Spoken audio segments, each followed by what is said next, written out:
Bom dia. A partir de agora está sendo gravada a nossa aula do dia 20 de agosto de 2021, nossa segundo dia de aula, né? Na realidade, seria a quinta aula. Então, a primeira parte da aula de hoje, que eu venho dividir em duas partes, mas são 4 aulas num dia só, né? Vamos, continuando o assunto da aula passada, vou já compartilhar a tela, certo? E avisando para quem for assistir o que a gente está gravando agora, depois, só avisando que eu ainda vou configurar muita coisa no Moodle Classes e no Cigarra. Primeira atividade para vocês irem se preparando para ela.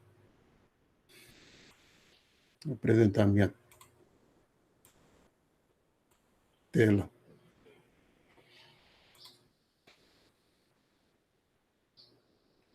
Continuando o que a gente começou a falar na aula passada, certo?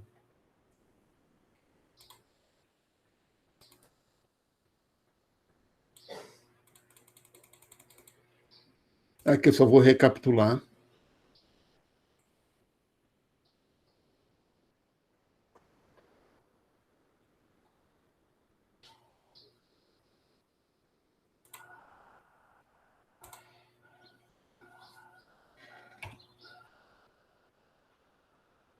Olha, tudo isso aqui a gente vai acabar vendo dentro do contexto histórico, certo? Que a demarcação, saber o que é ciência, o que não é, pelo que a gente viu na aula passada, é,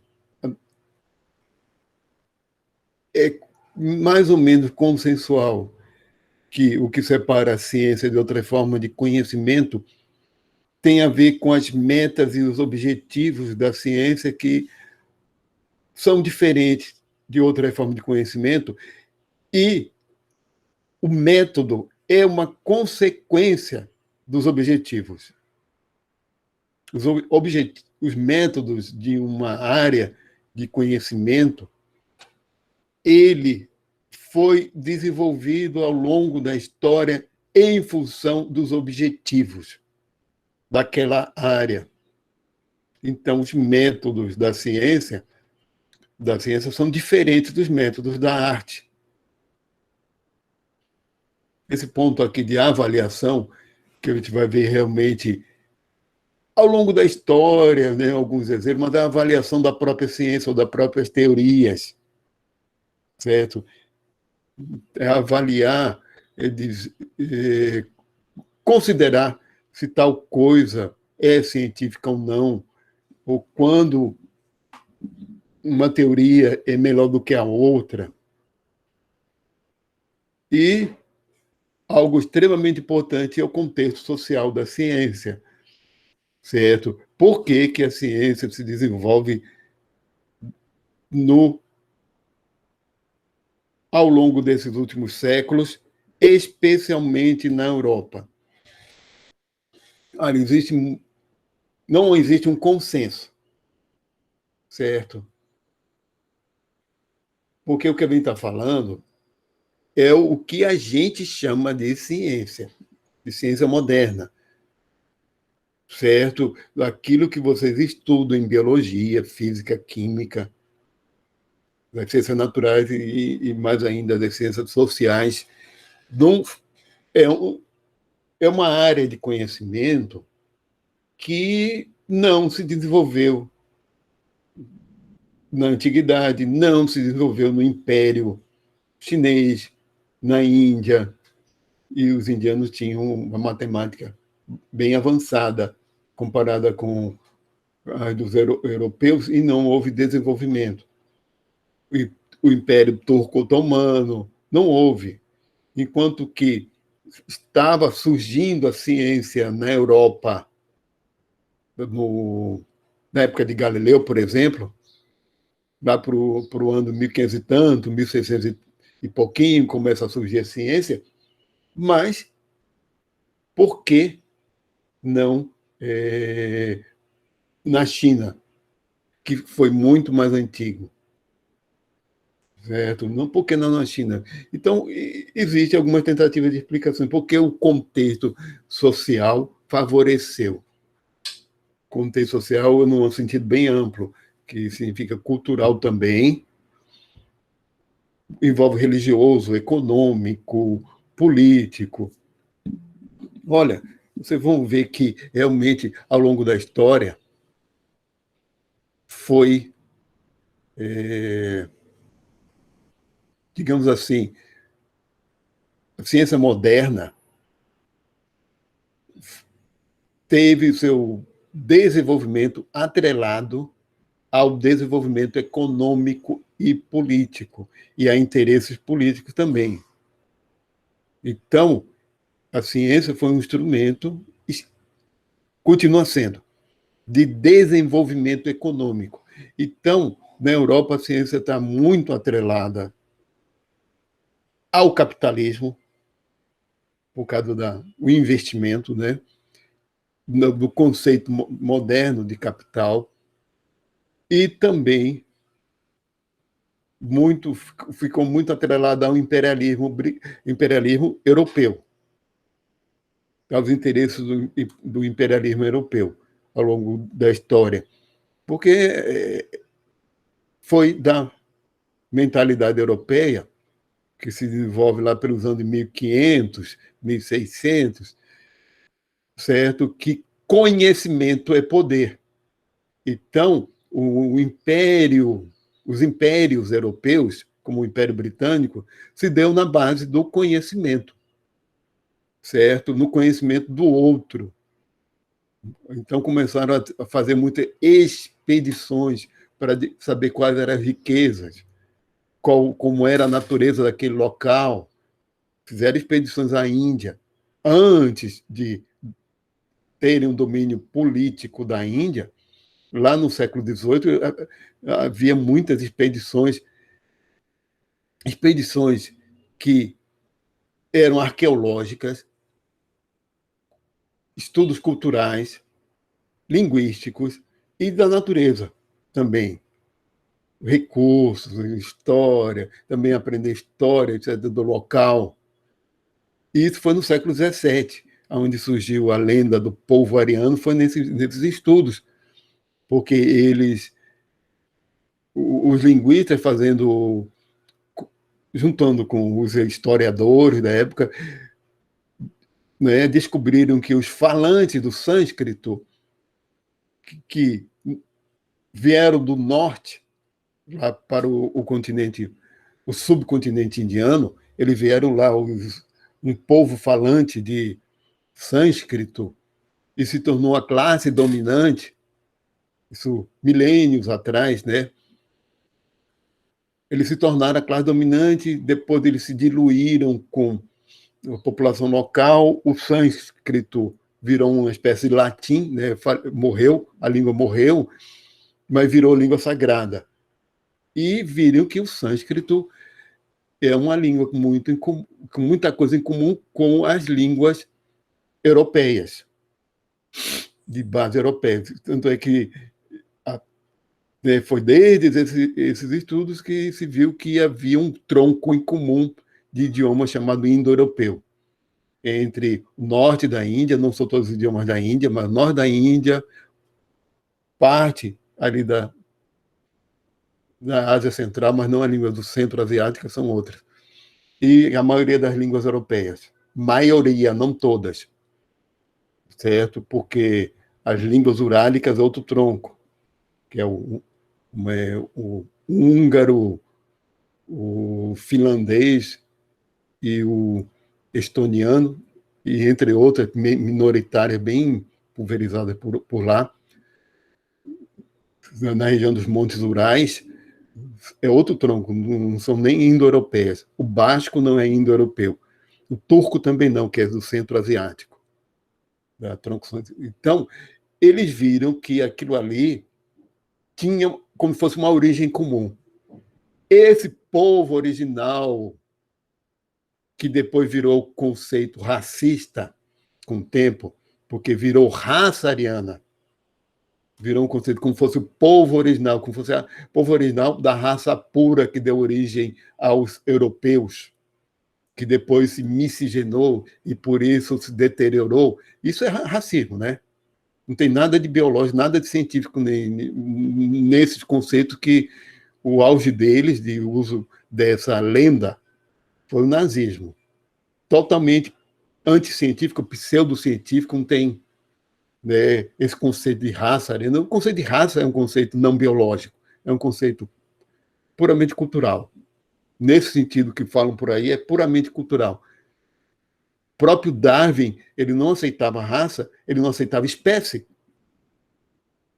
O que existisse na natureza realmente espécies separadas, o que existia eram um espectro contínuo de variações que grupos de indivíduos compartilhavam semelhanças entre si, porque eles estavam mais próximos do ancestral em comum. Quanto mais afastado do ancestral em comum entre dois indivíduos, quanto mais eles estivessem afastados, maior número de variações foram acumuladas e mais diferentes seriam. Então, e por isso haveria, depois de algum tempo, depois de, né, incompatibilidade reprodutiva. Mas ele não aceitava que existissem espécies na natureza. Espécies no sentido de coisas unitárias. Uma espécie, outra espécie, bem dividida. Haveria um espectro contínuo de variações. Se isso era para a espécie, quanto mais para a raça. Se ele não aceitava o conceito de espécie, mas é outra história a respeito do conceito de espécie. Esse é o de Darwin, né? Que não aceitava que existisse na natureza espécies. Nós que classificamos de acordo com variações. Certo? Isso vamos ver para um lado. Então, a gente pode também dizer o seguinte, para adiantar, que a gente vai ver a Idade Média, que talvez a religião cristã, por incrível que pareça, e a Igreja Católica, do jeito que ela se organizou na Europa na Idade Média, talvez ela tivesse um papel muito importante para a formação da ciência. Não é que a ciência surgiu dentro da Igreja Católica, mas muitos dos fundamentos intelectuais acabaram surgindo porque o ambiente intelectual europeu criado pela Igreja favoreceu. E a gente vai ver por quê. E muitos dos conceitos também da teologia cristã também favoreceram. E isso não aconteceu em império nenhum.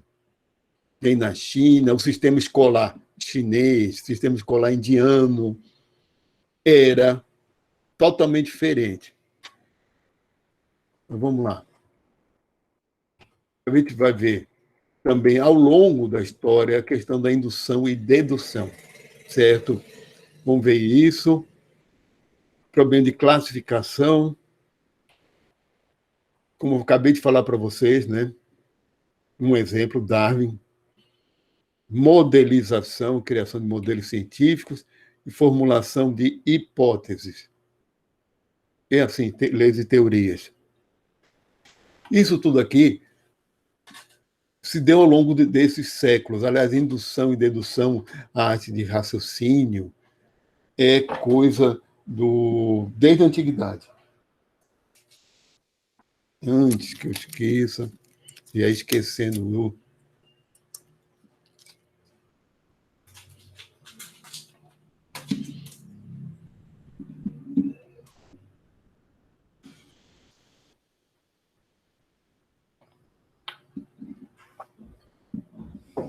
hipóteses, leis e teorias, a gente tem que saber o sentido científico desses conceitos. certo? Para a gente não fazer confusão, porque uma teoria científica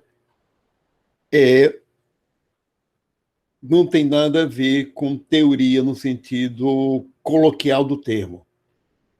Pouquíssimo a ver.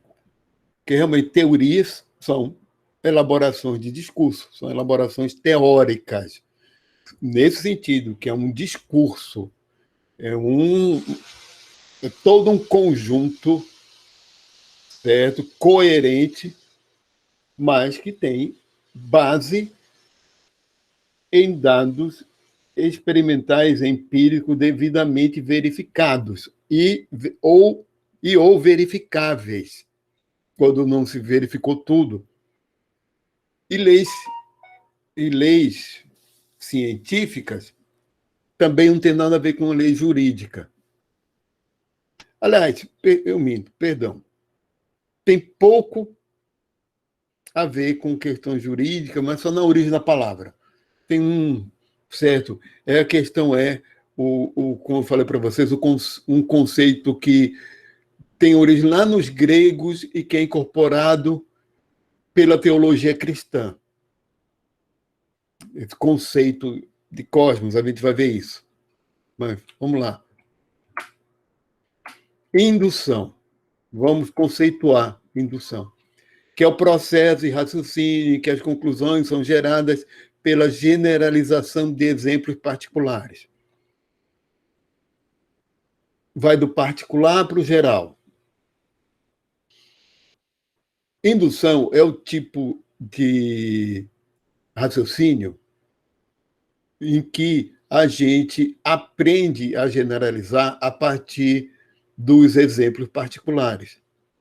A gente todo dia vê o sol nascendo lá no leste e se pondo no oeste. Por indução, a gente chega à conclusão que no dia seguinte vai ser a mesma coisa. Mas não há nenhuma certeza disso, em sentido lógico. Digamos assim, só existe uma alta probabilidade de que isso vai acontecer no dia seguinte, né? Que o mundo não vai se acabar de hoje para amanhã, que é improvável que isso aconteça, mas não é impossível. Diferença muito grande, né? É altamente provável que o mundo continue amanhã, né? E assim vai. É questão muito mais de probabilidade. E assim vai. Jô Soares contando assim que existia um morador de rua, um mendigo maluco lá no centro do Rio, e que, meio assim metido, sei lá, com um jeito de profeta, dizia assim: dia tal, o mundo irá se acabar no dia tal, o mundo irá se acabar no dia tal. Não, fazendo esse tipo de previsão, né? O que aconteceu? Ele faleceu nesse dia. Aí o Jô Soares fez o comentário, ó, ele previu que o mundo se acabou para ele naquele dia. Né? Mas que está altamente. É provável que o mundo continue existindo amanhã, etc. Da mesma coisa, a gente chega à conclusão que todos os seres humanos são mortais. Por quê? Por experiência passada, de que todas as pessoas que nasceram, elas viveram e um dia vieram a falecer. Né? Por experiência, nós colocamos que todos, é uma generalização a partir de casos particulares. E a metodologia das ciências naturais básica é indução. A gente vai ver ao longo da história por que indução. Os gregos não gostavam da indução. Eles não gostavam, eles valorizavam muito a dedução, mas só que a dedução tem um ponto fraco muito, digamos assim, vamos ver isso. O ponto fraco da indução é que nós não podemos conhecer todos os casos particulares, né? De tudo. Nós não podemos saber tudo sobre uma espécie, porque nós não podemos examinar todos os indivíduos, nem podemos examinar tudo sobre um. Na pesquisa, a gente acaba escolhendo os exemplares. Mesmo assim, nós não podemos ficar, não tem validade estatística nenhuma a gente examinar um só caso. Tem que examinar vários e ver se aquilo se repete, e, né, se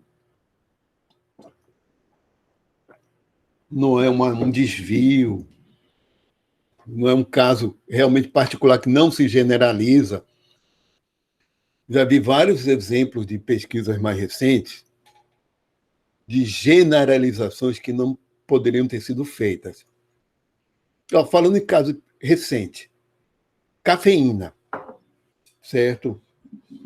Que eu acabei de tomar um café, mas só estou tomando café de manhã, senão realmente para o sono não é bom.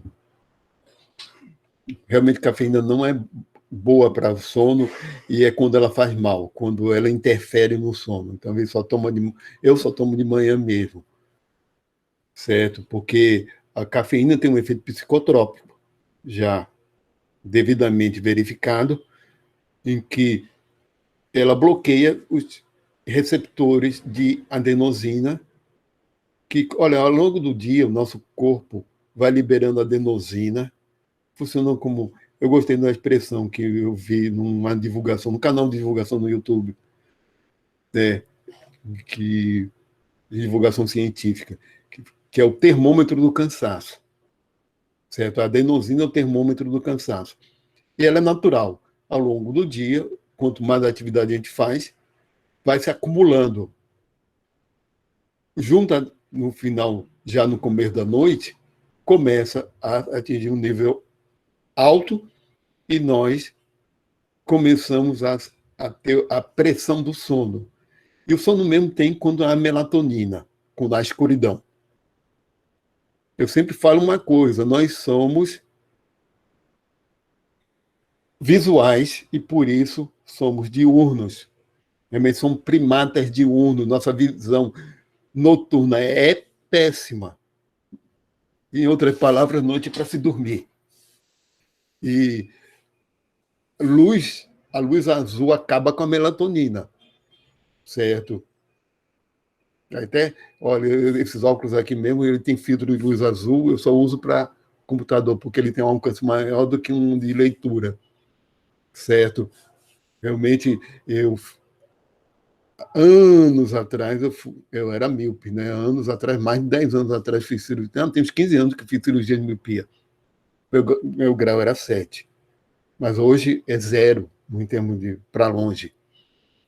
Mas, e eu ainda fiz catarata recentemente, né? Catarata precoce, que eu tive com 40 e tantos anos, eu estava com catarata.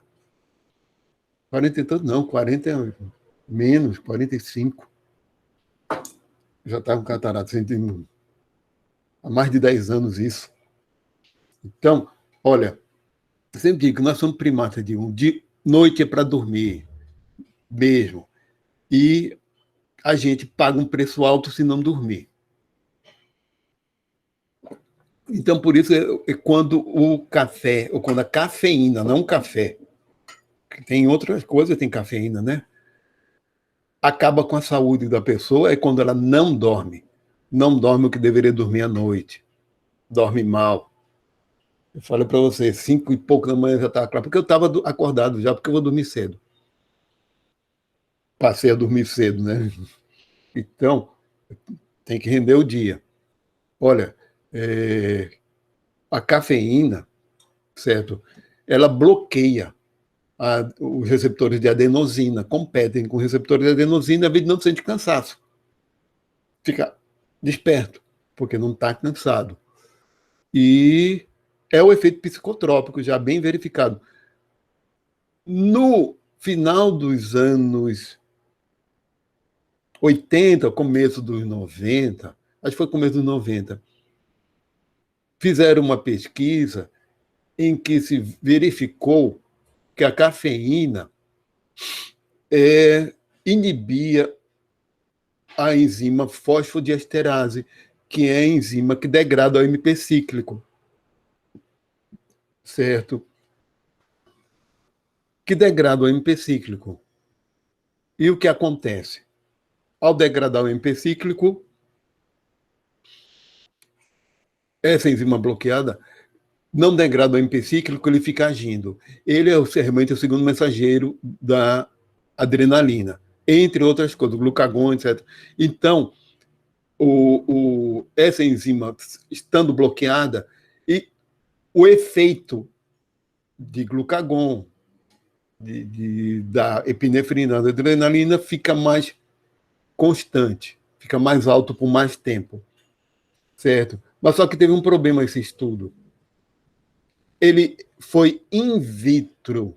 Depois, quando se fez dosagem in vivo, se viu que aquela quantidade de cafeína não seria possível dentro da célula. Porque essa inibição só acontecia naquelas condições in vitro. Olha, quando a pessoa publica, o pesquisador publica, ele publica dizendo qual é o método que ele usou, certo?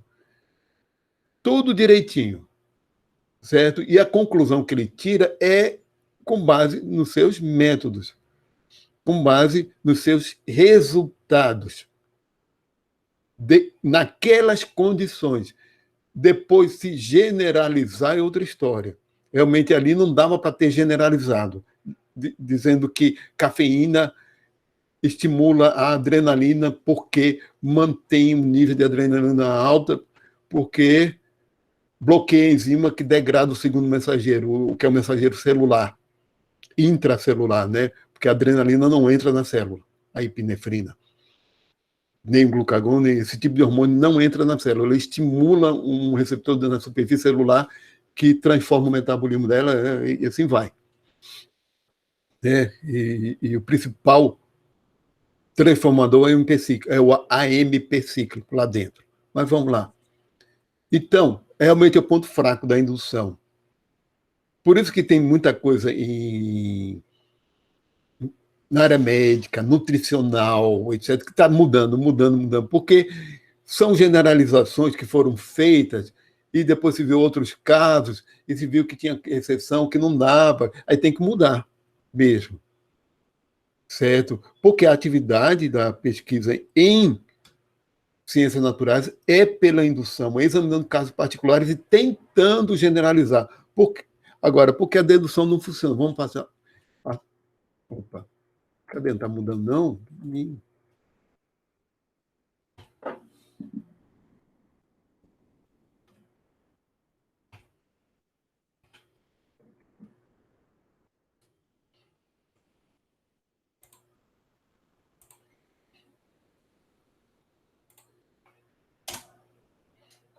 Não, vou colocar assim, porque agora não. Ver se não tem ninguém querendo me pedir, viu? Cadê? Está aqui. Vamos. A dedução, certo? É o processo de raciocínio que as conclusões são geradas para particulares a partir de conhecimento geral prévio. O grande problema é esse conhecimento geral prévio. Pode notar isso. Vai do geral para o particular e que isso foi criado por Aristóteles, é o silogismo formal. Ou seja, desde a época de Aristóteles, ele criou o silogismo formal, que é aquele formato. O formato tem uma premissa com conhecimento geral prévio.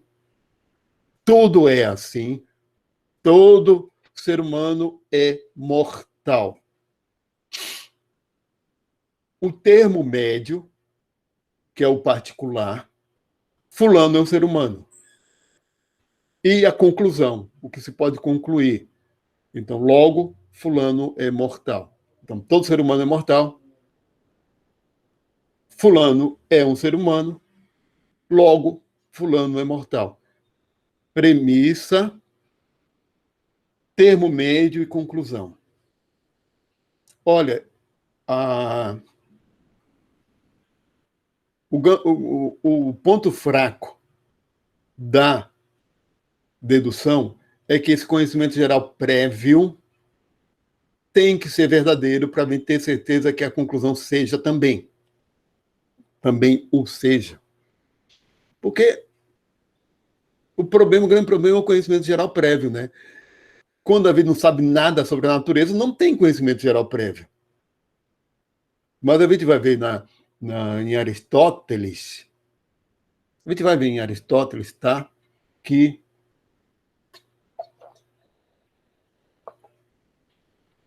como era a metodologia dele baseada em dedução, que ele usou na para elaborar a filosofia natural dele. Vou colocar por aqui para não dar. Por aqui fica mais fácil. Pronto. Olha, a gente vai ver um bocado, e isso inclusive ao longo da história, sobre divisão entre metodológico, epistemológico e ontológico. Metodológico sempre vai dizer a respeito de método. Epistemológico, conhecimento. E ontológico, natureza. O que é natural mesmo, o que é da natureza. Aqui, o cladograma, você já deve estar vendo, né? O cladograma lá em sistemática.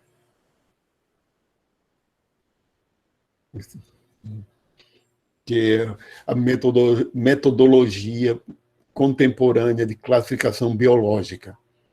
Isso eu não vi na minha época de estudante. E, lógico, que depois nunca trabalhei com classificação, certo? A gente, só de ler sobre quais são. Então, meu conhecimento é muito superficial. Aqui, arquea está aqui, bactérias, amebozoa, arqueoplastida, fungo, metazoa. Certo? Sim, é possível classificar a natureza. A natureza tem, de fato, classes, agrupamentos naturais, ou é uma questão nossa de organizar o caos da natureza, devem separar tudo de acordo com caracteres em comum, agrupar. Desde. Olha, William de Ockham, ou Guilherme de Ockham, se a gente quiser aportuguesar, lá em 1300, lá da Idade Média, já questionava isso, que a gente agrupa as coisas de acordo com características em comum e pronto, não tem nada a ver com a natureza, é uma questão só nossa. E ele desenvolve uma filosofia chamada nominalismo, e a postura de Darwin é nominalista quanto a isso. Ele achava que classificação era só um processo metodológico. No máximo, é que essa metodologia permitia o desenvolvimento do conhecimento, então, epistemológico, mas não é ontológico, não é da natureza mesmo. Certo? E modelos. Isso aqui é uma simulação em computador, a imagem, só fiz um print, da aspartato transaminase. É uma simulação, apliquei a aspartato transaminase é uma enzima do metabolismo dos aminoácidos. Está em esfera, assim, isso aqui é vermelho pela convenção da química, desses modelos de moléculas, vermelho é oxigênio, esse tom de anil é do nitrogênio, cinza carbono, branco hidrogênio. O branco não, o hidrogênio não aparece, mas só que aqui está dessa forma, desse jeito, porque eu apliquei uma superfície. Foi aplicada a superfície, então a gente não está vendo as esferinhas todas separadinhas uma das outras. porque isso aqui é uma simulação mais próxima possível do que seria real, tirando a cor, né, que ela não teria, na realidade, essa cor. Né? Então, a simulação de computador, disso aí, é um modelo. É porque, do mesmo jeito, a gente pode perguntar se é metodológico, epistemológico ou ontológico, do mesmo jeito. E eu coloquei de propósito até uma simulação, por causa da referência aí que eu estou colocando, que é Mário Bunge, físico, filósofo da ciência argentino, falecido ano passado com 101 anos de idade. Ele tinha ou ia fazer 101 anos de idade, não sei, no ano que ele completou, ia completar 101 anos de idade, ele faleceu. E ele considera que modelos científicos são simulações dos fenômenos naturais. Certo? E sendo simulações, ele tem todas esses níveis. Vamos fazendo uma analogia, que isso eu costumo fazer, com um mapa de uma cidade. Um mapa, do mesmo jeito que uma simulação no computador dessa molécula, que permite a gente fazer até experimentos com ela.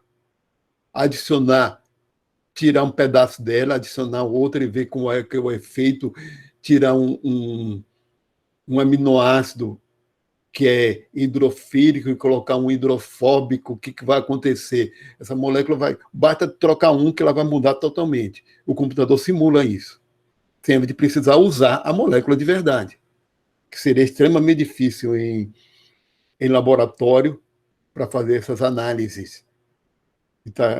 Estão usando muito simulação de computador na indústria farmacêutica, para ver a interação entre fármacos criados em computador mesmo. Pega um, faz uma mudança, pega um que existe, faz uma mudança e vê como é que ele interage com enzimas, com moléculas de interesse biológico, qual vai ser o efeito disso para economizar. Vocês podem imaginar que economiza muita coisa que fosse fazer em laboratório, né? Certo? Então, mas o que ele chama de simulação não é só simulação em computador. Tanto é que o texto original dele é dos anos 70, que é Física e Realidade. Ele, como filósofo da ciência, ele era do realismo científico, né? Aceitava o chamado realismo científico, e o trabalho dele já foi uma reação contra o relativismo dos anos de 1960 e começo dos anos de 1970. Começou esse relativismo pós-modernista, o pós-modernismo, que começaram a relativizar todo o conhecimento humano. E a gente vai ver isso no século XX, não tem? Não se preocupe agora, certo? Então,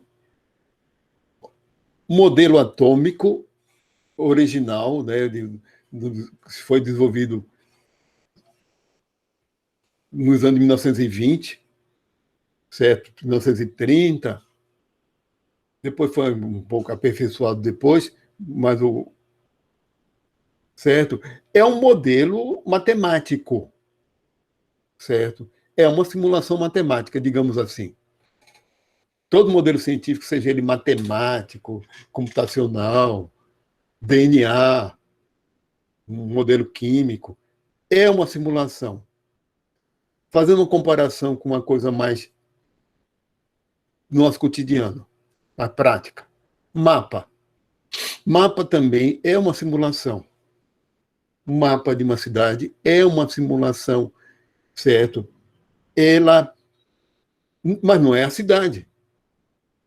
É uma ferramenta, então, permite a gente lidar com o real sem precisar estar em contato com o real. A gente pega um mapa da cidade que a gente não conhece, estuda e vai facilitar a gente se deslocar nela. O mapa pode estar no papel, mas pode ser no computador, pode ser num aplicativo, pode ser extremamente detalhado, pode ser nem tanto, depende do nível. pode ser uma coisa bem geral, certo? Então, é uma ferramenta baseada em dados reais. É uma ferramenta, é uma peça do nosso conhecimento, então tem a sua dimensão epistemológica, e para funcionar, para ser realmente um modelo, tem que ter dados que foram verificados empiricamente. Então está lá um mapa, não é uma coisa fantasiosa. Do mesmo jeito, um modelo científico não é fantasioso. Tem que ser baseado em dados empíricos. Quando eu falo empírico, está em um sentido bem amplo, certo, pessoal? Empírico pode ser de observação, pode ser de experimento, pode ser de. Porque, olha, a atividade científica acaba sendo como, digamos assim, descobrir as peças de um quebra-cabeça. Ou não é só montar o quebra-cabeça, não. A gente tem que ir atrás dessas peças e ir montando e ver quais que faltam. E muitas vezes uma teoria é cheia de buracos. Ficam faltando muitas peças, mas considerando todo o que já se pegou, se pode imaginar quais são as que estão faltando. Certo? Vamos lá. Hipóteses. Então, primeira hipótese. Conceituar a hipótese. Como diria meu professor Mário,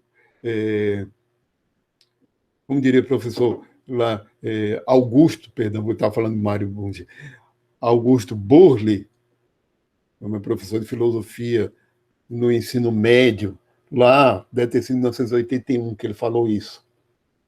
O meu ensino médio foi de 79 a 81. 79, 80, 81. Ou foi em 1980? Porque ele não foi meu professor em 1979, não foi no primeiro ano. Mas vamos lá. Aí ele, olha, nunca me esqueço do que ele falou. E de muitas outras coisas. Ele perguntou uma vez para a gente: sabe qual é a definição de hipótese do Matuto? E é assim: hipótese é aquilo que não é, mas a gente finge que é para ver como seria se fosse. Né? Hipótese tem justamente isso. Ele disse, apesar de todos os trocadilhos aí com o verbo ser, etc., mas tem muito do que é realmente o pensamento hipotético. O pensamento hipotético só surge se a gente começa a contestar a realidade e botar um se para as coisas. E se for diferente do que a gente acredita? A gente olha para uma coisa, ao buscar uma explicação, a gente tem que botar muito se. Se for assim, ou se for assado, tem que botar o se para poder partir para frente, para poder fazer as verificações, certo? Ou como colocou Copérnico, e se o Sol estiver no centro do universo, para eles era o universo, o cosmos, e não a Terra? E se? Aí é o pensamento hipotético. O que aconteceria? Levantar dúvidas sobre a própria realidade, faz parte do pensamento hipotético.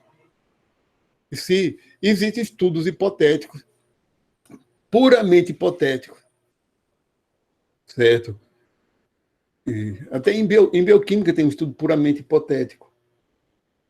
Bom, e se o metabolismo fosse diferente e faz simulação daquilo ali e vê que, de fato, o que é o natural rende mais do que aquela alternativa.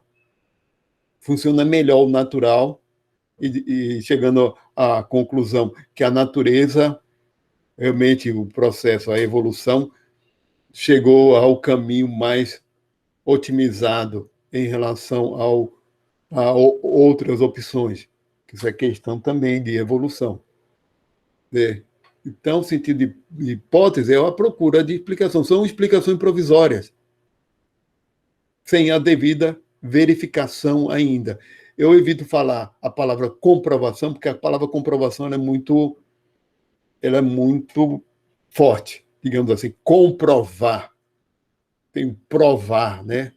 É verificação. Em ciência, a gente não prova, a gente verifica, corrobora, vai corroborando teorias com o passar dos anos, mas comprovar dá uma ideia de certeza que não existe. Ah, sobre a natureza, a gente não pode ter certeza. Não existe essa coisa chamada certeza. Certeza é algo certo. Eu até esqueci de falar que o raciocínio dedutivo ele é muito. Ele é o raciocínio dedutivo. Ah, não vou botar a tela, não. Ele é muito bom para matemática, porque a, as premissas são definidas a priori, então podem ser definidas com certeza. A gente tem um conhecimento geral prévio que é certo, enquanto que na natureza a gente não tem esse conhecimento geral prévio. Não pode ter, porque a gente começa ignorante sobre a natureza. Né? Então não pode partir de um conhecimento geral prévio verdadeiro. Como fez Aristóteles. Partiu de um conhecimento geral prévio verdadeiro e deu no que deu. Mas vamos lá. Leis científicas ou leis naturais? Olha, os filósofos da ciência que têm inclinação mais positivista tendem a chamar de leis naturais. Os que não chamam de leis científicas, leis da ciência. É mesmo, né? É como dizer, são leis da ciência, do conhecimento científico, ou leis da natureza. Olha, o sentido de lei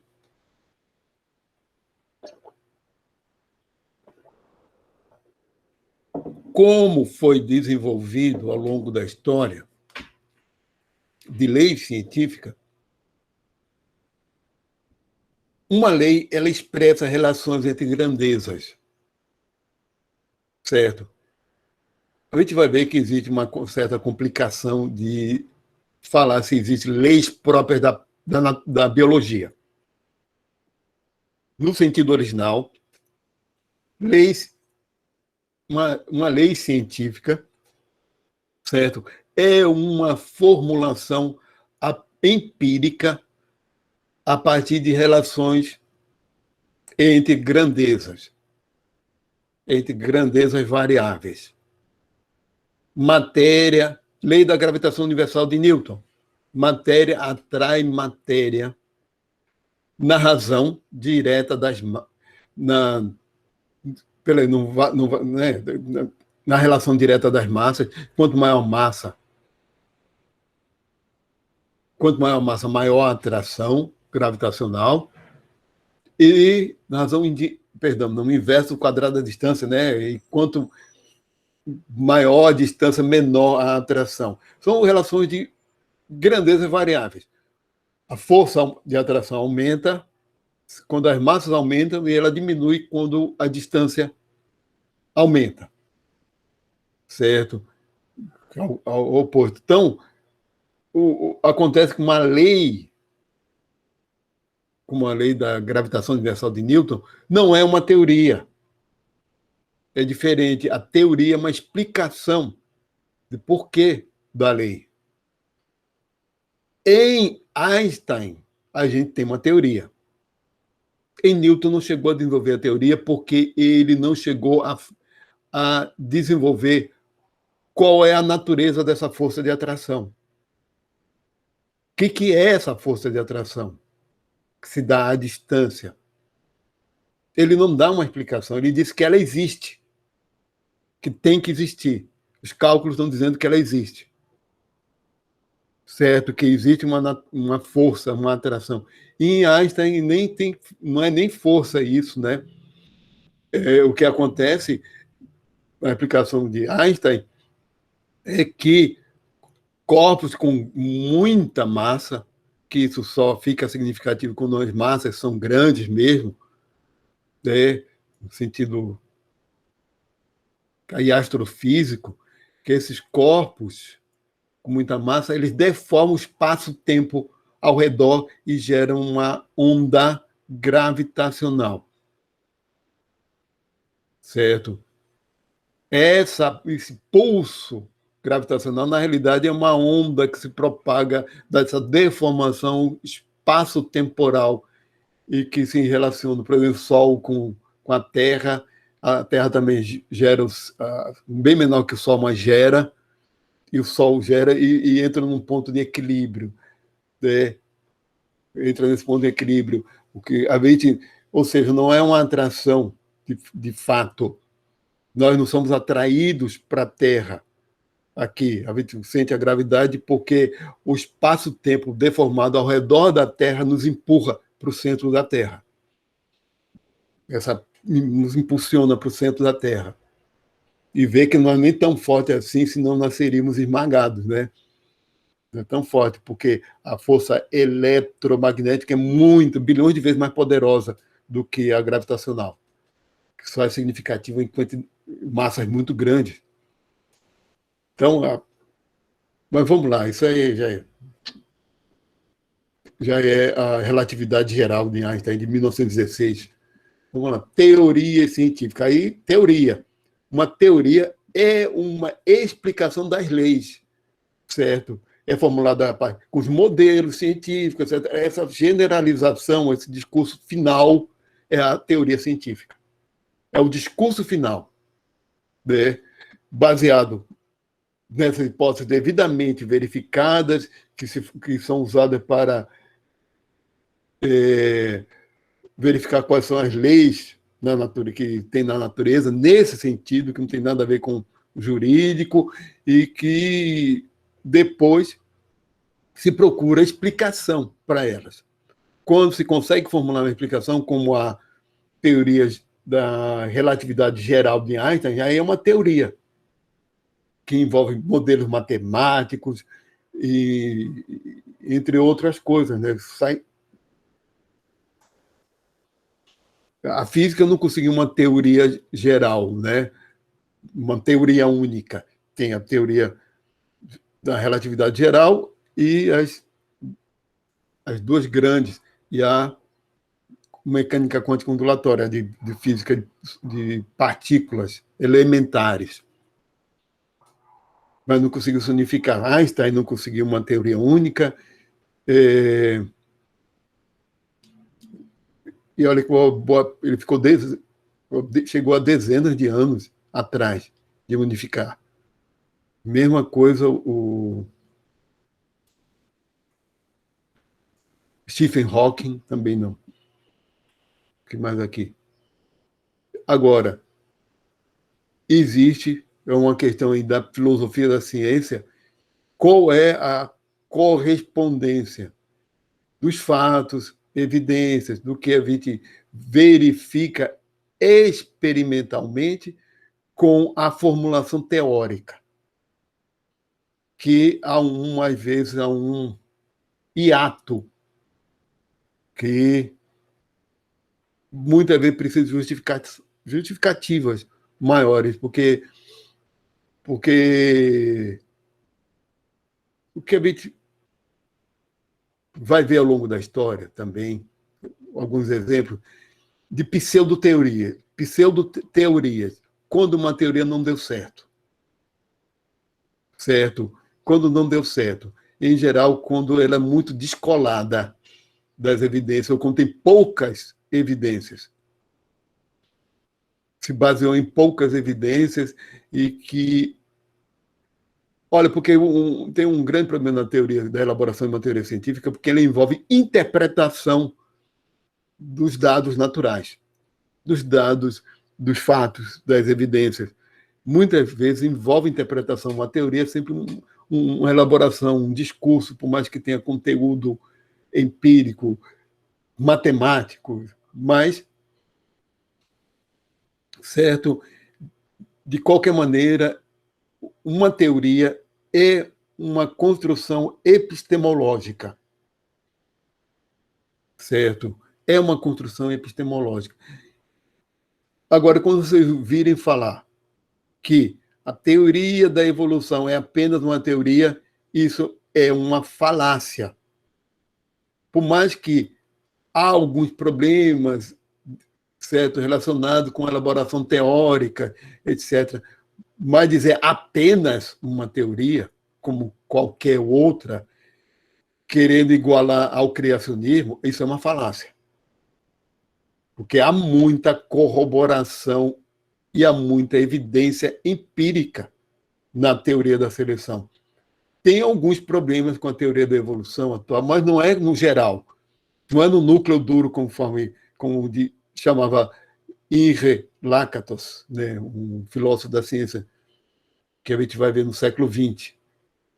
Existe núcleo duro, aquela parte, a base de uma teoria, e existe muita coisa acessória e interpretações, etc. Existe, por exemplo, hoje em dia, muito autor contesta o chamado adaptacionismo, que é. Mas, olha, o adaptacionismo não é teoria da evolução, né? Certo? É uma. O adaptacionismo mesmo é uma vertente da teoria da evolução, o chamado adaptacionismo, certo? E a gente vai ver isso, é século XX, não se preocupem. O que é adaptacionismo, o que vem de adaptação, é uma vertente. Tem alguns pensadores, alguns biólogos atualmente, que tendem ao adaptacionismo. Um exemplo é o Richard Dawkins, que vocês já devem ter ouvido falar, certo?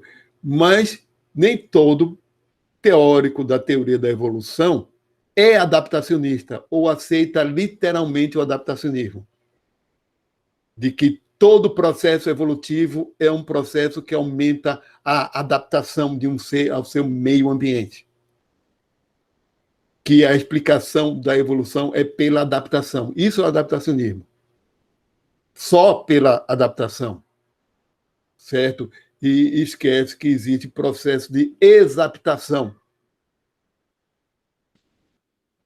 Por exemplo, as penas, quando foram selecionadas, que a adaptação tem muito a ver com a função de um traço fenotípico. Quando as penas surgiram nos dinossauros, talvez nos primeiros pássaros também, as penas tinham a função semelhante à dos pelos dos mamíferos, regulação térmica. Certo? Depois, alguns indivíduos levaram vantagem de ter penas para alçar voo. E eles tiveram a vantagem em relação aos que não voavam, né? E começaram a se multiplicar. E se tornou-se comum as aves voarem, mas pterodáctilos não tinham penas e voavam, morcegos não têm penas e voam. Então, não é necessário pena para voar, ele tem que ter algumas características aerodinâmicas para poder voar, né? Mas penas facilitaram no caso das aves, porque elas eram descendentes de animais que já tinham penas, certo? Ou seja, esse processo de pegar um traço fenotípico que foi selecionado para uma função e usar em outra é a chamada exaptação. Seria muito comum mesmo. Os ossos surgiram para armazenar cálcio e não para estruturar um esqueleto. Depois acabou sendo exaptado para formar o esqueleto, né? Dos vertebrados. Surgiu antes dos vertebrados. Então, muita coisa surge inicialmente, a própria mitocôndria era para detoxicar o oxigênio, que é muito tóxico. Foi para reduzir o oxigênio à água. Depois que foi feito depois os descendentes começaram a produzir ATP a partir desse processo, porque é um processo que libera energia de reduzir oxigênio à água. certo? Desde que isso seja conjunto com a oxidação de carbono formando CO2, certo? E isso permite liberar energia que é usada para sintetizar uma molécula intermediária que é o ATP para gerar, para ser usada em outro processo que requer. Mas vamos lá. Então, recapitulando isso, uma teoria científica não é apenas uma teoria. Vai lá. Isso eu já tinha falado aula passada com vocês, certo? Que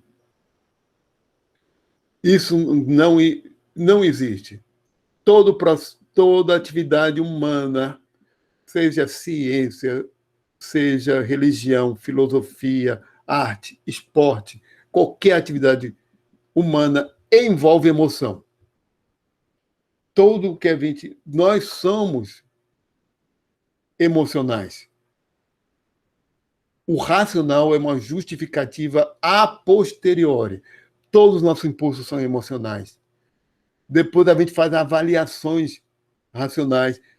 Muitas vezes, na hora de tomar uma decisão, se a gente tem tempo, a gente faz avaliações racionais, mas a gente está se emocionando o tempo todo.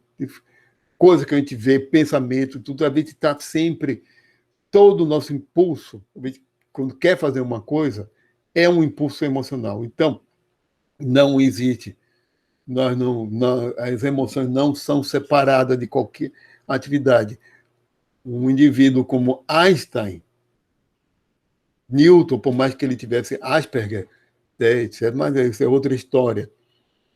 Einstein não tinha, sem dúvida nenhuma. Pela biografia dele, não tinha, não. Ele era uma pessoa bastante sociável, certo? Ele tinha suas esquisitices, mas ele era muito sociável. E era movido pela paixão pelo que ele fazia, certo? Agora, pela vocação dele, a vocação do pensamento abstrato matemático, certo? Um pensamento diferente de Da Vinci. O Leonardo da Vinci, ele tinha um pensamento visual, ele era essencialmente um observador. Da Vinci não tinha, mesmo porque também na época dele era ainda meio precário, já existia álgebra, etc. O pensamento já tinha a área da matemática já desenvolvida, mas na época, mas a forma dele encarar a realidade era a partir da observação. Inclusive, ele era muito bom em observar pessoas, em sentir o mundo e colocar aquilo no papel, né? Então, a metodologia, o método da Vinci era muito mais da observação e o pensamento visual geométrico. Mas tudo isso é motivado pela emoção, não tem como. Então, o que acontece é que a arte tem objetivos diferentes da ciência e tem métodos diferentes, certo? Então, não existe razão versus emoção. Realmente, a razão científica tem que ser ajustada aos dados empíricos, tem que ser ajustada à natureza, certo? E é lógico que para elaborar hipóteses tem que haver muita inspiração, e o subjetivo faz parte disso, e assim vai. Não existe essa separação. Objetivo, subjetivo, não existe. Em atividade humana nenhuma.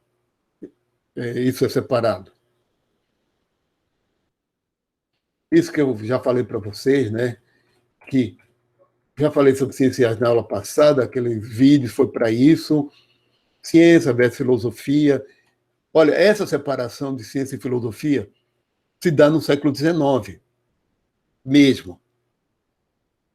Por mais que a palavra ciência já fosse usada antes, mas no sentido atual, essa separação, como vou dizer, acadêmica, certo? É uma consequência, foi uma consequência do trabalho de Immanuel Kant, que no Crítica à Razão Pura dele, como é que eu acabo esse livrinho aqui, Crítica à Razão Pura de Kant, bem aqui, bem ao meu alcance. Olha a grande maioria dos meus livros, que eu perdi a conta, são milhares. Está lá na universidade, no meu ambiente. Eu separei uns para cá, aqui para casa. Tem um bocado ali, tem por aqui também. E eu ando comprando um bocado atualmente. E já dei um bocado também. Mas, mais antigo, o trabalho dele, de Kant, foi caracterizar o papel da razão em relação à construção do conhecimento humano. Então, pelo trabalho dele, se caracteriza bem qual é o papel da filosofia. Ao fazer isso, ele separou a filosofia da ciência, porque a questão dos estudos da natureza acabaram voltando para o que a gente chama de ciência, que na realidade era parte da filosofia, o estudo da natureza. Era chamada filosofia natural. Galileu chamava a si mesmo de filósofo e não de cientista. Que o que ele fazia era filosofia. O estudar a natureza era um trabalho filosófico, certo? Então, Kant estabelece bem o que é metafísica, que é o estudo das causas primeiro, como o realismo científico, o realismo, né, é uma questão metafísica e não uma questão científica. Existe uma realidade fora, fora da nossa cabeça, ou a gente vive num mundo de ilusão, como é o dos indianos, né, o Maia, que essa mentalidade indiana até, porque eles não desenvolveram o realismo. Isso foi uma coisa que empacaram a eles de desenvolver uma filosofia natural que se transformasse em ciência. Então, segundo o preceito do hinduísmo, o mundo mesmo, concreto, é uma ilusão, vai ter que sair dele.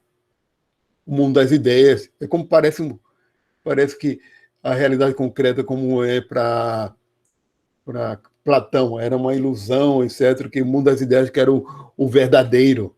Isso não é realismo, certo?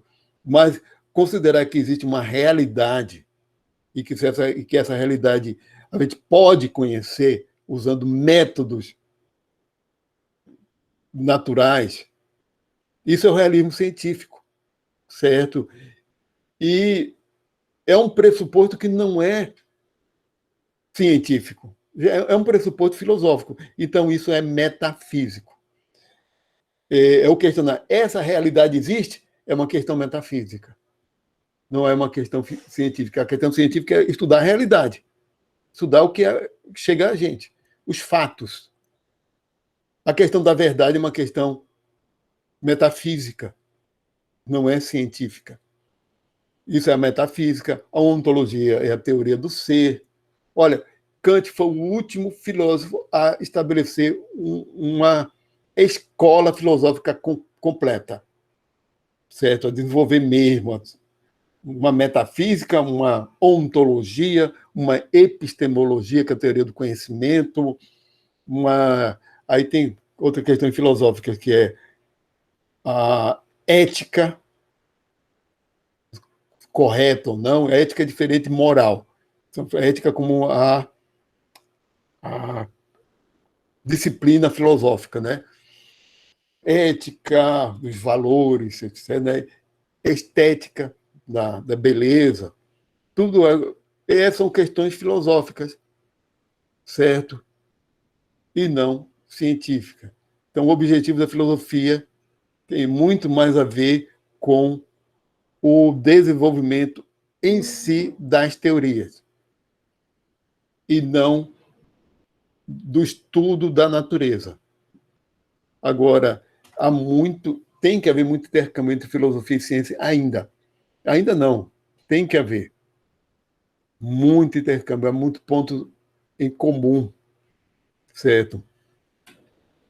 Mesma coisa religião, apesar do conflito de religião com ciência, certo? A igreja, um exemplo, a Igreja Católica acabou se separando mesmo da ciência e dizendo, ó, a ciência cuida da matéria, cuida da natureza, e a gente cuida do que não está na matéria nem na natureza. É o eterno, é, é, o eterno, a alma, e isso está fora do alcance da ciência, porque o alcance da ciência é a natureza. E pronto. Então, no caso da. Mas como a área do conhecimento, a religião muitas vezes se baseia no princípio da autoridade, certo? A autoridade, que esse princípio, por exemplo, a fala o testemunho dos profetas ou dos grandes fundadores das religiões funcionam como marco de autoridade, né? O testemunho deles, etc., do que eles viveram, é um princípio de autoridade que não é um autoritário, certo? Em alguns casos, descamba para o autoritarismo quando envolve sectarismo, envolve fanatismo religioso e tudo aí vai para o autoritarismo. Mas é um princípio de autoridade você aceitar o testemunho dos profetas, por exemplo, que não é o seu, não é a sua própria vivência. Tem gente que diz que quando a pessoa vive é espiritualidade, não é religião. Quando ela aceita o dos outros, é religião. Né? Então, toda religião se baseia nesse princípio, certo? Que não é necessariamente dogmático. Agora, o cristianismo tem seus dogmas, etc. Essa é outra história. Mas vamos ver isso depois. Também porque a gente não está estudando religiões nem nada, né? Mas o Yuval Harari que diz que em termos históricos, sociais, por que a ciência se desenvolve na Europa conjuntamente, quando havia religião também, e, de certa forma, uma não bloqueou a outra. Ele dá uma explicação histórico-social para isso. É que os objetivos sociais da religião são diferentes dos objetivos sociais da ciência. Toda religião, certo, nas sociedades humanas, elas surgem como formas de controle social, controle de comportamento, porque a religião impõe moral, impõe regras de conduta desde a antiguidade. Desde as primeiras religiões, fazem com que as pessoas tenham comportamento em comum, ao acreditarem ao terem crenças em comum, elas compartilham também posturas em comum, e isso funciona muito bem para controle social que faz aquela sociedade ir adiante. Não é questão de ruim, de ser ruim ou bom. Para uma sociedade, os indivíduos serem controlados, etc., tem um efeito benéfico, né, de ordem social. Certo? Olha, os judeus na época de Jesus, certo? Eles não tinham leis jurídicas. As leis eram religiosas, eram mais de 600 leis, por isso que eram chamados doutores da lei, certo? Eram doutores da lei, aquele pessoal, porque eles tinham domínio daquelas leis judaicas, que o judaísmo da época era diferente do que se implantou depois, desenvolveu depois na Europa, que é o judaísmo rabínico. Da época envolvia certos rituais de sacrifício, né, e havia um monte de regras a serem cumpridas ao longo do dia, um monte de coisa a serem observadas. Se todos eles daquela sociedade agiam de determinado modo, isso gera ordem social, de qualquer maneira, certo? Então, A ciência não se desenvolve a partir de impor uma ordem social ou de mecanismo de controle social, certo? Se desenvolve a partir do estudo da natureza, mas se desenvolve mesmo ao querer controlar a natureza, ao manipular a natureza também, ao controlar. Então, o objetivo social da ciência que gerou riqueza foi o controle da natureza, também para o bem e para o mal, porque acabou se essa ação destrói a natureza, né?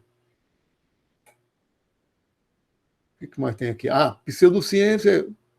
A gente vai ver documentário de Richard Dawkins sobre pseudociência, mas eu deixo para o século XX. Pegar no século XX, no final das contas, o Mário Bunge que dava explicações por que a pseudociência ainda existe, por que tem gente que segue. Olha, para começo de história, a homeopatia é pseudociência.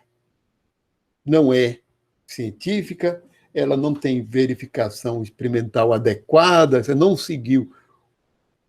Foi uma teoria desenvolvida no século XVIII e o grande problema é que os seguidores das pseudociências eles adquirem aquele conhecimento e não contestam mais. Não fazem verificação, não fazem pesquisa sobre. Não foi um conhecimento desenvolvido a partir do método científico, certo? Então é algo descolado, desconectado à natureza.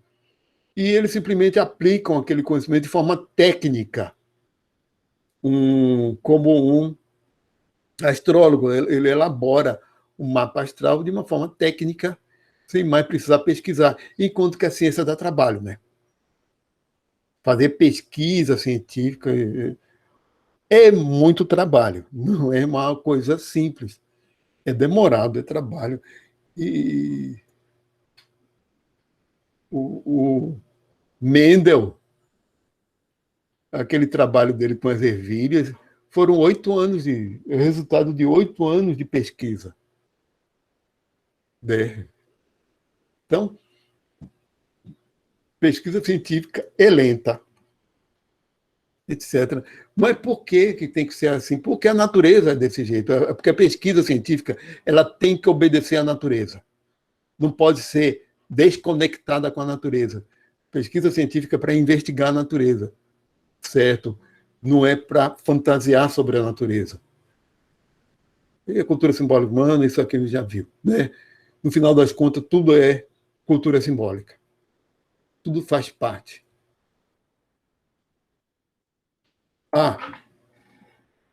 Essa classificação aqui. É bom a gente falar para vocês.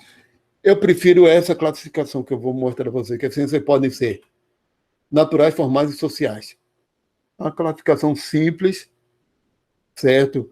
A gente pode dizer o seguinte: ciências naturais são as ciências da natureza e que elas estudam os fenômenos que não deixariam de existir se nós sumíssemos, se nós não existíssemos. É um conhecimento sobre a natureza. Pronto. Olha, anatomia humana é ciência natural. Fisiologia humana é o ser humano sendo estudado pela natureza, pela sua natureza, né? Não deixe de ser. Porque anatomia humana, por isso que eu não uso a palavra humano aqui, ciências humanas. São ciências sociais. As ciências formais são as ciências da lógica e matemática, do estudo dos próprios processos de raciocínio. E a gente pode se perguntar, olha, por que a matemática funciona? Isso é uma outra história. Por que a matemática pode ser aplicada ao estudo da natureza?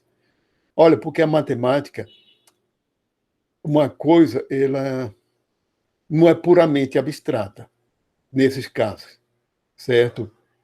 A aplicabilidade da matemática tem a ver porque ela tem a ver a seguinte coisa. Ela estuda as relações, inclusive as relações lógicas. Acho que tem alguém me pedindo para entrar ou não. Tem. A matemática estuda as relações lógicas, tá? Por isso, ciências formais. Inclusive, algoritmos e outras coisas do tipo fazem parte das ciências formais. E isso existe na cibernética, informática, certo? Que são essas relações mesmo. A matemática não é simplesmente ciência dos números. Essas relações, esse estudo das relações tem a ver também com quantidades, mas não só com quantidades, certo? E essas relações são coisas aplicáveis à natureza, aos fenômenos naturais, certo? Mas não precisam ser. Então, a pessoa pode estudar matemática de forma totalmente pura, sem aplicar coisa nenhuma. Né? Também é um desenvolvimento de um conhecimento, certo? Que por isso que eu tenho que colocar que é a parte em relação às ciências naturais, essas ciências formais. E as sociais estudam o fenômeno social humano. Então, sociologia, educação, que é aplicada, a economia também é aplicada, antropologia, são fenômenos sociais humanos. A gente não está estudando. Acho que, olha, os fenômenos sociais humanos são fenômenos que emergem das sociedades humanas, certo? Relações de parentesco, classes sociais, como se define, relações de a política, de poder, certo? São fenômenos que não existiriam se nós não existíssemos.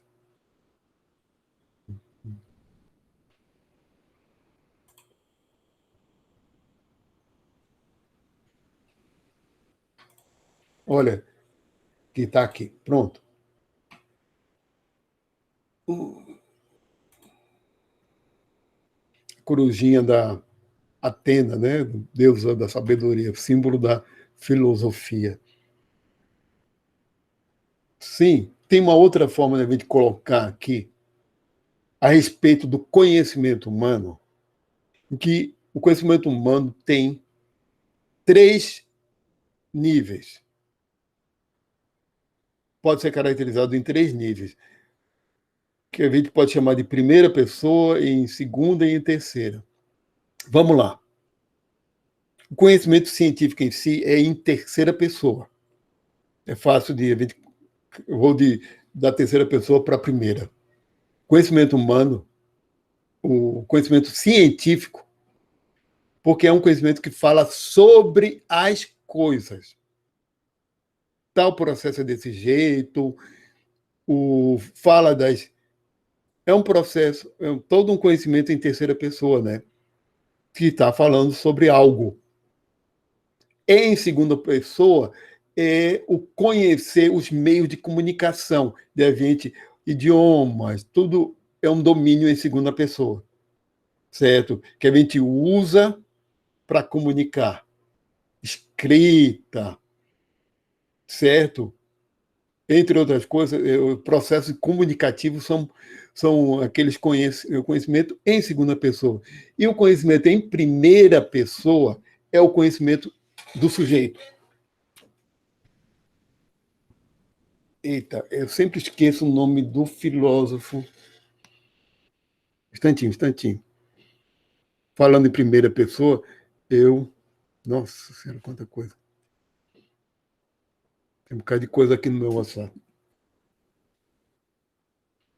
Quer ver? Espera aí.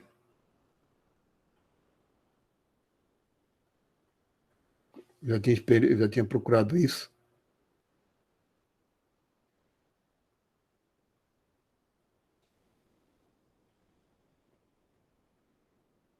É um experimento de pensamento, certo?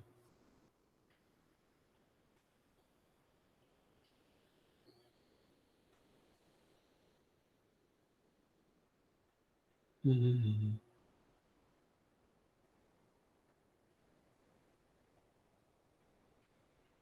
Um experimento mental. é um recurso muito usado, desde Aristóteles até Einstein, até mais recente, né? Einstein fazia muito experimento de pensamento, Galileu fazia. Cadê? É o quarto de Mary. Frank Jackson, nos anos de 1980. Frank Jackson, filósofo que fez propôs um experimento mental. Vocês imaginem uma pessoa, ele chamou de Mary, uma que nunca viu cor na vida, trancada num quarto preto e branco e nunca viu cor. Ele tem um defeitozinho porque essa pessoa ela poderia ver a cor da própria pele, né? Mas, digamos assim, ela nunca viu cor da vida. Digamos assim, eu diria assim, é uma pessoa que nunca viu cor da vida por um problema neurológico, certo? Ela não consegue ver cor, vê tudo preto e branco. E se interessa pelo assunto, certo? A ponto de se tornar uma neurobióloga que aprendeu tudo o que é possível, até o que a gente não sabe ainda, digamos assim, tudo o que é possível para um ser humano aprender sobre o processo neurofisiológico da percepção da cor. E também aprendeu tudo o que é possível sobre a física da cor. Nunca vi.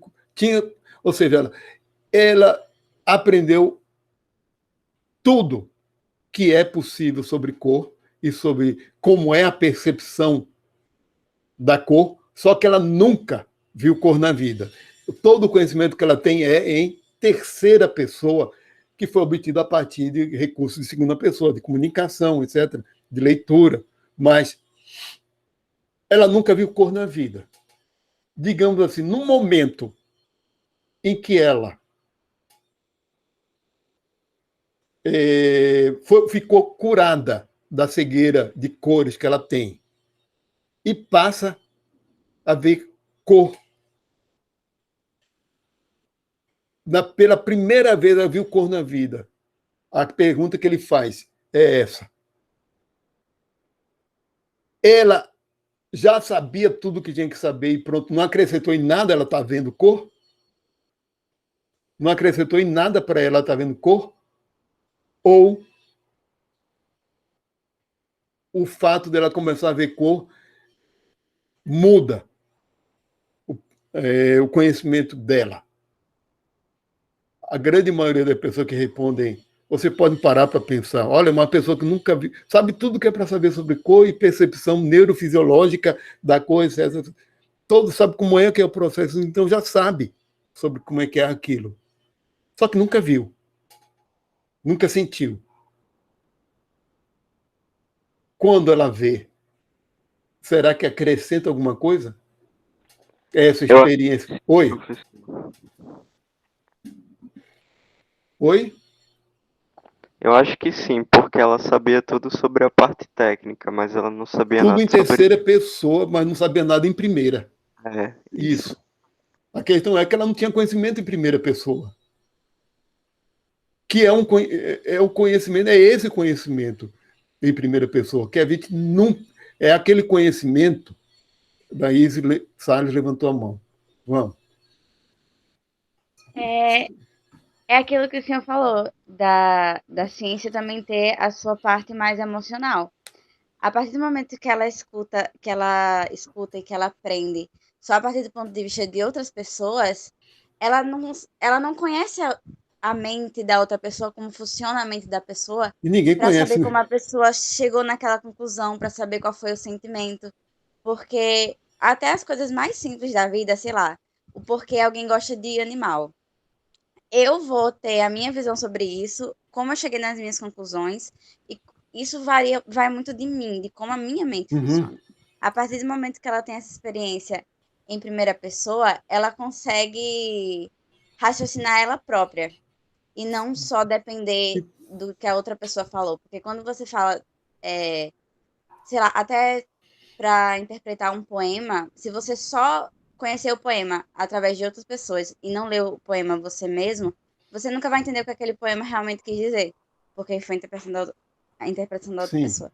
sim, a questão é essa, é exatamente isso. Isso é o conhecimento em primeira pessoa. Um cego, ele não consegue entender o que é a cor. Isso já é relatado, certo?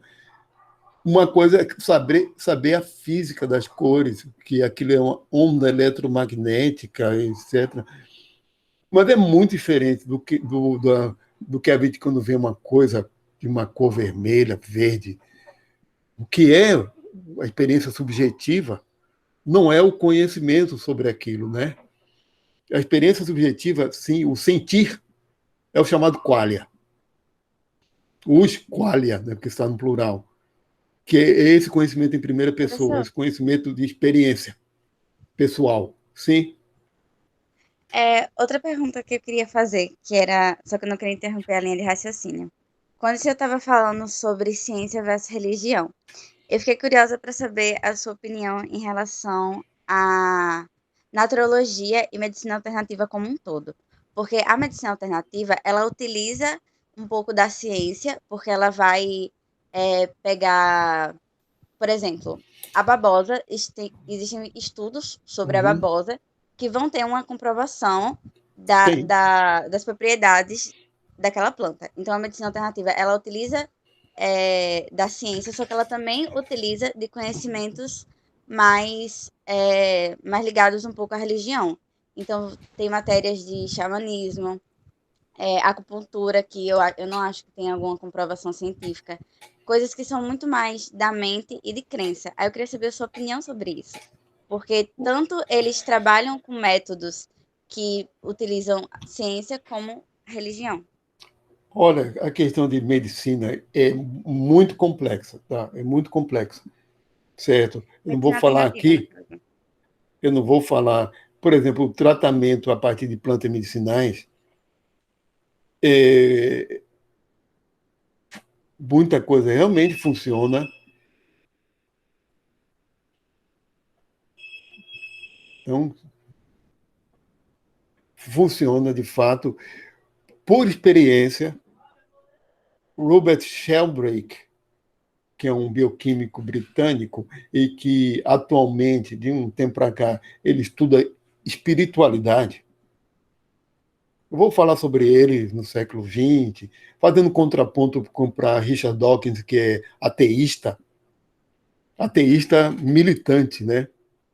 Certo? Que rejeita tudo que não é científico.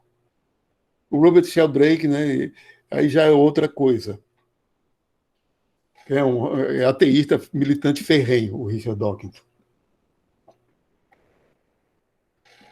Sim, você pode concordar em muitos dos argumentos de Richard Dawkins, mas em alguns pontos não. Né? Até porque no documentário dele ele caricaturiza muito, faz uma caricatura de tudo isso, certo? E o Robert Sheldrake que viu estudos antropológicos que tem pouquíssimos de xamãs, de como alguns antropólogos se interessaram em saber como é que o xamã escolhe certa planta para curar certa doença, etc. E a resposta é a seguinte: o método que eles usam não é de, como é, de experiência, de tentativa e erro. Toma uma coisa, está doente, toma uma coisa, vê se melhora. Toma outra, vê se melhora. E vai assim com a experiência. É muito mais de intuição. Eles dizem assim, que eles em estado alterado da consciência, usando certas drogas psicotrópicas, o espírito da floresta diz para eles que tal planta é boa, para ir procurar em tal, e ensina eles a fazer isso. Tem muito a ver com as coisas inconscientes de experiência. Então é uma coisa muito mais sofisticada do que se costuma pensar. Mas a base da farmacologia moderna é a fitoterapia. E quanto a isso, a farmacologia moderna foi desenvolvida a partir da experiência. Por exemplo, o, o, o, a cocaína foi descoberta, né, com a experiência, porque sabia que os indígenas dos Andes usavam a folha de coca, chá, isso para mascar, para...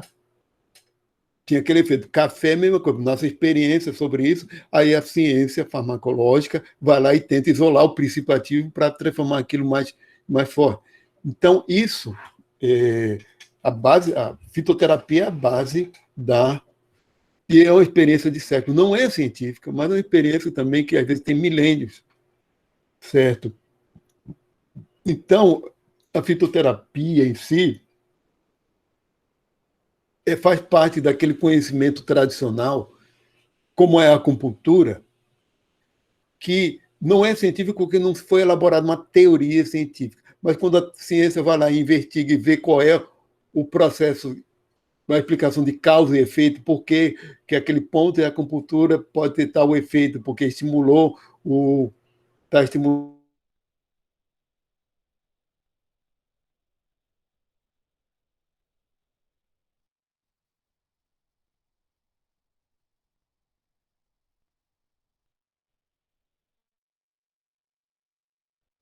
não significa que ele não seja verdadeiro.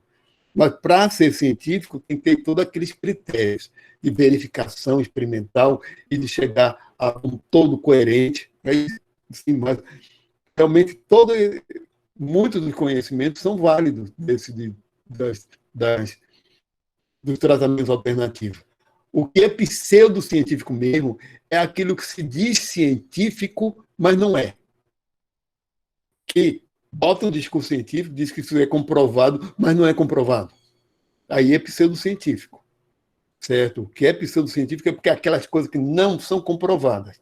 E diz que são, certo? É aí que é a diferença, tá? Mais alguma coisa? Vou voltar aqui para a nossa apresentação. Alguma coisa?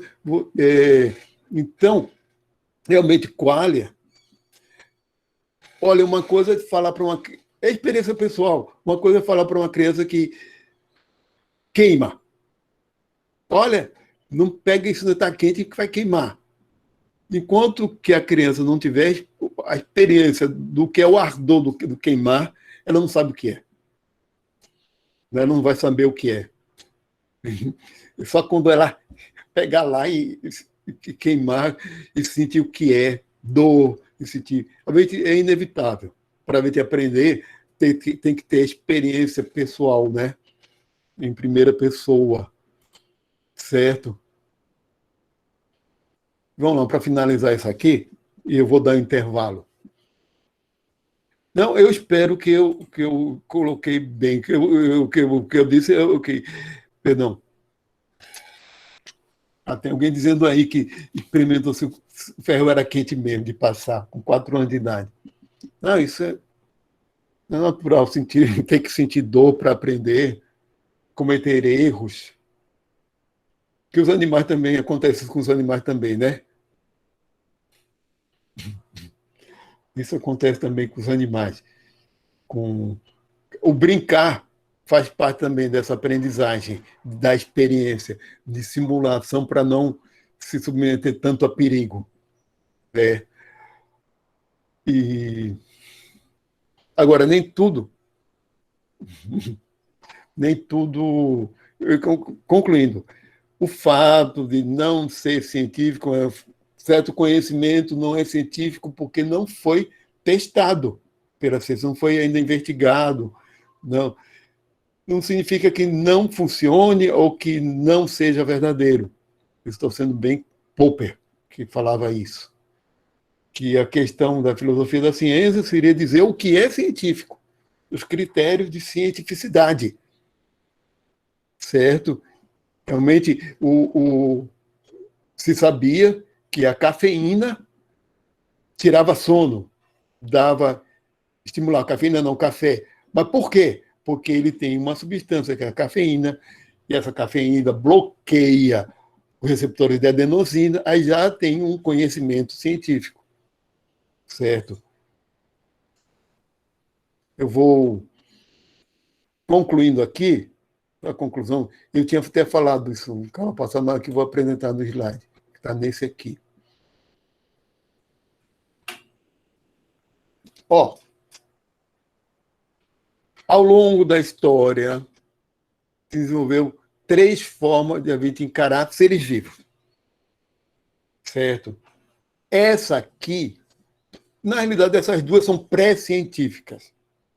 Estão dentro da filosofia natural, mas o organicismo ele ainda é pré-científico, porque estava surgindo a biologia como ciência na época, que é o século XIX. Mas o organicismo não é científico. É um estágio ainda pré-científico. Então, tem o primeiro, o mecanicismo, é encarar um ser vivo como uma máquina. Ou não é nem achar que ele funcione como uma máquina, e sim achar que ele seja, de fato, uma máquina. Uma máquina como um relógio mecânico, um relógio de corda, um relógio de pêndulo. E o organicismo, o ser vivo passa a ser um organismo, aliás, toda a natureza, que é o conjunto em harmonia com as leis da natureza. Isso ao longo da... A gente vai ver isso bem claramente, certo? Quando a gente, no devido momento. Por exemplo, a teoria da evolução de Lamarck é uma teoria organicista, que, certo? E que achava que as leis da natureza moldavam os seres vivos, moldavam o ambiente, certo? Que as coisas se ajustavam devido a mudanças, porque, olha, eu imagino o seguinte, o meio ambiente ele tem um jeito, seguindo as leis da natureza em harmonia, que se houvesse uma transformação, o resto se transformava para se reharmonizar, de acordo com essas leis, com esse controle de leis, certo? E aí a gente tem uma concepção de lei que não é mais atual também, como se fosse lei que realmente ordena a natureza, que não é mais atual, certo? Pelo menos não em biologia, não tem essas leis em biologia, elas ordenam. Então, para Lamarck, por exemplo, a gente tem uma mudança climática lá na África, porque houve mais ao norte, mais sei lá, ao sul, houve, por exemplo, surgiram montanhas que provocaram mudança no regime de chuvas. E isso fez com que certas árvores se transformassem, elevando suas copas. Eles têm aquela copa elevada, ao invés delas serem mais rasteiras e uma copa mais próxima ao solo. Os animais que dependiam dessas árvores para se alimentar também se moldaram pelo uso e desuso e transmissão de caracteres hereditários aos seus descendentes, também se moldaram e, por exemplo, as girafas tiveram que crescer o pescoço por causa da necessidade de sobrevivência, se moldando. Então, como uma consequência das leis da natureza. Então, essa visão de leis regendo uma natureza em harmonia é uma visão organicista e é bastante romântica também. O organicismo é bem romântico. Não é à toa que foi no final do século XVIII que surgiu, que surge junto com o romantismo. É uma visão da natureza muito idílica, uma visão muito romantizada, né? Ao invés de ver a natureza como uma máquina, passa a ver como um conjunto harmonioso regido por leis. Né? Diferente da teoria da evolução de Darwin, que é uma teoria sistêmica, já de processos de regulação, que são processos sistêmicos. Os seres vivos são sistemas abertos. O meio ambiente é um sistema também. Certo? O processo de seleção natural é um processo sistêmico. Não é mais um processo orgânico. É o de eliminar os porque eles não conseguem sobreviver com a mudança ambiental. Há uma mudança ambiental, as plantas que não são capazes de viver naquele novo clima, novo regime de chuvas, simplesmente perecem. Elas não se transformam, elas morrem. E sobrevivem apenas aquelas que conseguem sobreviver e se multiplicam. Mesma coisa para os animais. Processo de seleção, todo processo de seleção na natureza é um processo agora que já é sistêmico, certo? Não é mais uma coisa orgânica. Que é dentro dessa perspectiva sistêmica que se estabelece bem na ciência no século XX. Começa no século XIX, nesses exemplos, mas a teoria da célula, por exemplo, a teoria celular inicialmente é uma teoria organicista. O próprio criador da palavra ecologia era o Haeckel, ele era organicista, que predominou muito o pensamento organicista na Alemanha. Então, havia ainda, e no final do século XIX, havia muito ainda neolamarquistas, certo? Que ainda aceitavam a consolidação de Darwin só no século XX, e o abandono de Lamarck, certo?